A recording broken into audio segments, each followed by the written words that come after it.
Hi friends, this is MVR. మీరు చూస్తున్నారు KG2 PG science. Today we are discussing about జీవశాస్త్రం మరియు వ్యవసాయంలో విప్లవాలు. ఇంతవరకు వ్యవసాయంలో ఏ విప్లవాలు జరిగాయి వాటి గురించి చర్చించుకుందాం. First of all green revolution.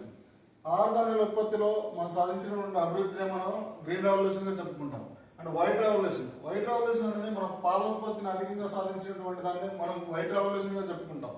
And yellow revolution అనేది నూనె గింజలు పప్పు ధాన్యాల యొక్క దిగుబడిని అధికంగా సాధించినటువంటి దాన్ని మనం ఎల్లో రెవల్యూషన్ గా చెప్పుకుంటాం. రెడ్ రెవల్యూషన్ మాంసం యొక్క ఉత్పత్తి మరియు టమాటా యొక్క ఉత్పత్తిని అధికంగా సాధించినటువంటి దాన్ని మనం రెడ్ రెవల్యూషన్ గా చెప్పుకుంటాం.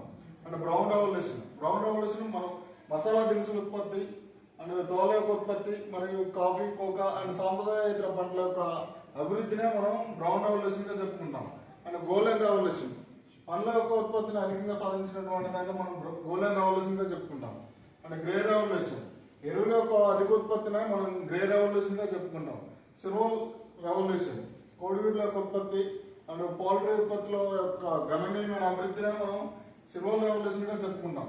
పింక్ రెవల్యూషన్ ఫార్మాస్యూటికల్స్ అండ్ రొయ్యల యొక్క ఉత్పత్తి పౌల్ట్రీ అండ్ మాంసం యొక్క ప్రాసెసింగ్ మనం పింక్ రెవల్యూషన్ గా చెప్పుకుంటాం. బ్లూ రెవల్యూషన్ చేపల యొక్క ఉత్పత్తిని అధికంగా సాధించినటువంటి దాన్ని మనం బ్లూ రెవల్యూషన్ గా చెప్పుకుంటాం. అండ్ గోల్డెన్ ఫైబర్ రెవల్యూషన్ జనపనార ఉత్పత్తిని అధికంగా సాధించినటువంటి దాన్ని మనం గోల్డెన్ ఫైబర్ రెవల్యూషన్ గా చెప్పుకుంటాం.